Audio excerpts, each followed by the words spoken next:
ଆସନ୍ତୁ ପଢ଼ିବା ଆଉ ଏକ ଆର୍ଟିକଲ ଯାହାର ନାଁ ହେଉଛି ସଭ୍ୟତାର ପ୍ରତାରଣା। ଆଉ ଥରେ କହିଦିଏ, ସଭ୍ୟତାର ପ୍ରତାରଣା। ଚାଲନ୍ତୁ ପଢ଼ିବା।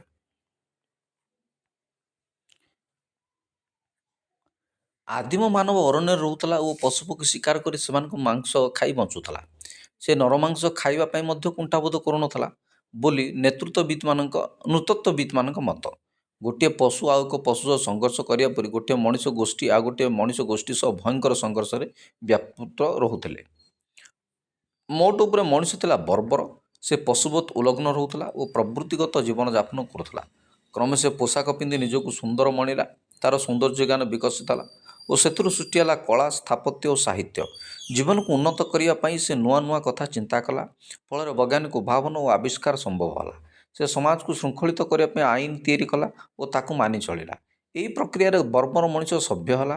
ଏଣୁ ପ୍ରଖ୍ୟାତ ଚିନ୍ତାନାୟକ C.M. ଜୋଡ୍ କହିଲେ, ଯିଏ ସୁନ୍ଦର ପଦାର୍ଥ ସୃଷ୍ଟି କରିପାରେ, ମୁକ୍ତ ଭାବରେ ନୂଆ ନୂଆ କଥା ଚିନ୍ତା କରିପାରେ ଓ ଆଇନ ମାନି ଚଳେ, ସେ ସଭ୍ୟ। ଏହି ପରିଭାଷା ଅନୁଯାୟୀ ଏକବିଂଶ ଶତାବ୍ଦୀର ମଣିଷକୁ ସଭ୍ୟ କୁହାଯାଇପାରେ। ମାତ୍ର ତା'ର ଏହି ସଭ୍ୟତା ଯେ ବର୍ବରତାରୁ ସମ୍ପୂର୍ଣ୍ଣ ମୁକ୍ତ ନୁହେଁ, ତାହା ପ୍ରମାଣ କରେ ବିଶିଷ୍ଟ ଲେଖକ ମନୋଜ ଦାସଙ୍କ କଥିତ ଏକ ମଜା କଥା। ଜଣେ ଧର୍ମପ୍ରଚାରକ ଏକ ଅନୁନ୍ନତ ଅଞ୍ଚଳରୁ ଫେରି କହୁଥାନ୍ତି, ମୁଁ ସେ ଅଞ୍ଚଳର ସମସ୍ତ ଅସଭ୍ୟ ମଣିଷକୁ ସଭ୍ୟ କରିଦେଇଛି। ଅନେକ ବର୍ଷ ଅତିକ୍ରାନ୍ତ ହେଲା। ଜଣେ ପରିବ୍ରାଜକ ସେହି ଅଞ୍ଚଳରୁ ଫେରି ସେହି ଧର୍ମପ୍ରଚାରକଙ୍କୁ କହିଲେ, ମହାଶୟ, ମୁଁ ଦେଖିଲି ସେ ଅଞ୍ଚଳରେ ଏବେ ବି ଲୋକ ନରମାଂସ ଖାଉଛନ୍ତି। ଆପଣ ସେମାନଙ୍କୁ ସଭ୍ୟ କରିଦେବେ ବୋଲି କେମିତି କହୁଛନ୍ତି? ଧର୍ମପ୍ରଚାରକ ଉତ୍ତର ଦେଲେ, ସେମାନେ ନରମାଂସ ଖାଇଥାଇ ପାରନ୍ତି, ମାତ୍ର ପୂର୍ବର ଅସଭ୍ୟ ଅଭ୍ୟାସ ଅନୁସାରେ ସେମାନେ ହାତରେ ଖାଉନାହାନ୍ତି, କଣ୍ଟା ଚାମଚରେ ଖାଉଛନ୍ତି। ଧର୍ମପ୍ରଚାରକଙ୍କ ପରିଭାଷାରେ ସେମାନେ ସଭ୍ୟ ହୋଇଥାଇ ପାରନ୍ତି, ମାତ୍ର ସେମାନେ ଏବେ ବି ସେହି ଆଦିମ ପ୍ରବୃତ୍ତି ଦ୍ୱାରା ପରିଚାଳିତ। ହିଂସାଚରଣ ବା ବର୍ବରତାର ଇତିହାସ ଦୀର୍ଘ। ପଶୁମାନଙ୍କ ହିଁ ହିଂସାଚରଣ ପ୍ରବୃତ୍ତିଗତ, ମାତ୍ର ମଣିଷର ହିଂସାଚରଣ ଏକ ସଚେତ ଆବେଗ। ସେ କେତେବେଳେ କ୍ଷମତା ଲୋଭରେ ତ କେତେବେଳେ ଧନସମ୍ପଦ ଲୋଭରେ, ଆଉ କେତେବେଳେ କାମନା ବାସନାର ପରିପୂର୍ତ୍ତି ପାଇଁ ହିଂସାଚରଣ କରେ। ଆଧୁନିକ ତଥାକଥିତ ସଭ୍ୟ ମଣିଷ ଅତୀତର ଅସଭ୍ୟ ମଣିଷଠାରୁ ବେଶୀ ହିଂସ୍ର। ସେ ଆଧୁନିକ ସ୍ୱୟଂଚାଳିତ ବନ୍ଧୁକ ବ୍ୟବହାର କରି ଦୂର ନିର୍ଦ୍ଦେଶିତ ବିସ୍ଫୋରଣ କରି ଖୁବ୍ କମ୍ ସମୟରେ ଅସଂଖ୍ୟ ଲୋକଙ୍କୁ ହତ୍ୟା କରୁଛି। ଏଣୁ ମଣିଷର ଚେତନା ନିହିତ ହିଂସାରେ କୌଣସି ପରିବର୍ତ୍ତନ ହୋଇନାହିଁ। ଏହି ଦୃଷ୍ଟିରୁ ଆଧୁନିକ ମଣିଷ ସଭ୍ୟ ହେଲା କିପରି, ତାହା ବିତର୍କର ବିଷୟ ଅଟେ। ତଥାକଥିତ ସଭ୍ୟତାର ଚାକଚକ୍ୟମୟ ଓ ଆକର୍ଷଣୀୟ ଆବରଣ ତଳେ ଆଧୁନିକ ମଣିଷର କ୍ଷମତା ପିପାସା, ଶଠତା, ଶୋଷଣ, ଲୁଣ୍ଠନ, ଦୁର୍ବଳ ଉପରେ ଅତ୍ୟାଚାର ଓ ହିଂସାଚରଣ ଦେଖିଲେ ତାକୁ ସଭ୍ୟ କୁହାଯିବା କେତେ ଯଥାର୍ଥ, ତାହା ପୁନଃବିଚାର୍ଯ୍ୟ। ଦିନେ ବିଶିଷ୍ଟ ଲେଖକ ସୁରେନ୍ଦ୍ର ମହାନ୍ତିଙ୍କୁ ଏ ସମ୍ପର୍କରେ ପୁନର୍ବିଚାର କରିବାକୁ ବାଧ୍ୟ କରିଥିଲା ଦୁଇଟି ସାଧାରଣ ଘଟଣା। ଗାଁରେ ପଡ଼ିଶା ଘରେ ଗୋଟିଏ ଗାଈ ବାରମ୍ବାର ହମ୍ବାରଡ଼ି କରୁଥାଏ। ଲେଖକ ମହାଶୟ ତାଙ୍କ କ୍ଷୀରବାଲା ଗୁଆଲାକୁ ହମ୍ବାରଡ଼ିର କାରଣ ପଚାରନ୍ତି। ସେ କହିଲା, ଗାଈଟା ବାଛୁରୀକୁ ଖୋଜୁଛି କ୍ଷୀର ଦେବା ପାଇଁ। ଗାଈ ମାଲିକ ବାଛୁରୀକୁ ତା ମା'ଠାରୁ ଦୂରେଇ କେଉଁଠି ବାନ୍ଧି ରଖିଛି। ଗାଈ ପନାରେ କ୍ଷୀର ଭିଡ଼େଇବା ବେଳେ ଗାଈକୁ କଷ୍ଟ ହେଉଛି।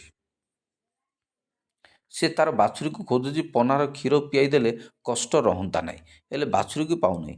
ଲେଖକ ବାଛୁରୀକୁ ଦୂରେଇ ରଖିବାର କାରଣ ପଚାରନ୍ତି। ଗୁଆଲା କହିଲା, ବାଛୁରୀ ତ ସବୁ କ୍ଷୀର ପିଇଯିବ, ମାଲିକ ପାଇବ କ'ଣ, ବିକିବ କ'ଣ? ମୂକ ଅସହାୟ ଗାଈକୁ ଶୋଷଣ କରୁଥିବା ଆଧୁନିକ ମଣିଷର ବ୍ୟବହାର ଲେଖକଙ୍କୁ ମନେ ପକାଇଦେଲା ତାଙ୍କ ଫୁଲବାଣୀ ରହଣୀର ଆଉ ଏକ ଅଭିଜ୍ଞତା। ସେ ବେଲଘର ଅଞ୍ଚଳର ରେଭିନ୍ୟୁ ବିଭାଗର ବସାଘରେ ରହିଥାନ୍ତି। ସକାଳେ ଚା' କପେ ପିଇବା ପାଇଁ ତାଙ୍କର ଇଚ୍ଛା ହେବାରୁ ସେ ଚୌକିଦାରକୁ କ୍ଷୀର ଆଣିବା ପାଇଁ କହିଲେ। ଚୌକିଦାର କହିଲା, ଏ ଅଞ୍ଚଳର ଲୋକେ କ୍ଷୀର ଖାଆନ୍ତି ନାହିଁ, ତେଣୁ ସେମାନେ ଗାଈ ରଖନ୍ତି ନାହିଁ। ଆଶ୍ଚର୍ଯ୍ୟ ହେଲେ ଲେଖକ। ସେ କହିଲେ, ସେମାନେ ନ ଖାଆନ୍ତୁ, ଅନ୍ତତଃ ତାକୁ ବିକ୍ରି କରି ଦୁଇ ପଇସା ରୋଜଗାର କରିପାରନ୍ତେ।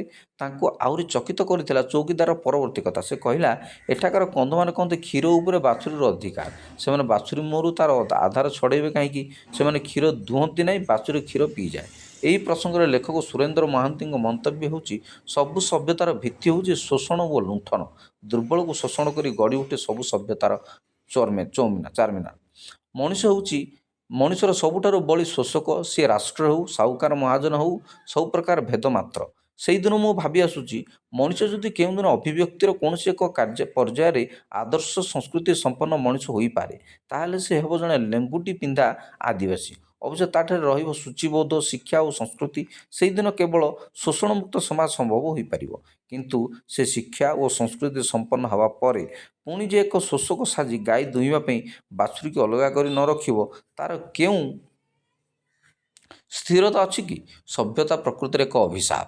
ଆଉ ଦିନେ ଦୁଇଜଣ ଆଦିବାସୀ ମହୁ ସଂଗ୍ରହକାରୀଙ୍କ ପାଖରୁ ଲେଖକ ମାତ୍ର 15 ଟଙ୍କାରେ କିଣିଥିଲେ ଗୋଟିଏ ଠେକି ଖାଣ୍ଟି ମହୁ। ଦିଆସିଲି କାଠି ମାରି ମହୁକୁ ଜାଳି ତା'ର ଖାଣ୍ଟିତ୍ୱ ପରୀକ୍ଷା କରିଥିଲେ। ସେମାନେ ଥିଲେ ନିରକ୍ଷର ଓ ବେଶଭୂଷାରେ ଅର୍ଦ୍ଧ ଅନାବୃତ। ସେମାନେ ଲେଖକ ଦେଇଥିବା 10 ଟଙ୍କିଆ 5 ଟଙ୍କିଆ ନୋଟକୁ ଆଙ୍ଗୁଠିରେ ମାପି ଚିହ୍ନିଥିଲେ। ଗୋଟିଏ ବର୍ଷ ପରେ ସେମାନେ ଆସିଥିଲେ ଲେଖକଙ୍କ ସହରକୁ ମହୁ ବିକ୍ରୟ କରିବା ପାଇଁ। ପ୍ରଥମ ଥର ସେମାନେ ପିନ୍ଧିଥିଲେ ଖଣ୍ଡେ ଖଣ୍ଡେ କାଛିଆ, ମାତ୍ର ଏଥର ପିନ୍ଧିଥିଲେ ଧୋତି ଓ ରଙ୍ଗୀନ ଗେଞ୍ଜି। ଏଥର ସେମାନେ ସେତକ ମହୁକୁ 40 ଟଙ୍କା ନେଲେ ଓ ଆଙ୍ଗୁଠିରେ ନୋଟ ନ ମାପି ତା'ର ଚେହେରାରୁ ନୋଟ ଗୁଡ଼ିକୁ ଚିହ୍ନି ପାରିଥିଲେ। ମାତ୍ର ଲେଖକ ଲକ୍ଷ୍ୟ କଲେ ଏଥର ମହୁରେ ପୂର୍ବ ବର୍ଷର ମହୁର ସୁଗନ୍ଧ ନଥିଲା, ସେଥିରେ କିଛି ପାଣି ଗୁଡ଼ ମିଶିଥିବା ଭଳି ମନେ ହେଉଥିଲା। ତୃତୀୟ ବର୍ଷ ସେମାନେ ପୁଣି ଆସିଲେ, ଦେଖାଯାଉଥିଲେ ପୂର୍ବାପେକ୍ଷା ଅଧିକ ଶିକ୍ଷିତ ଓ ମାର୍ଜିତ।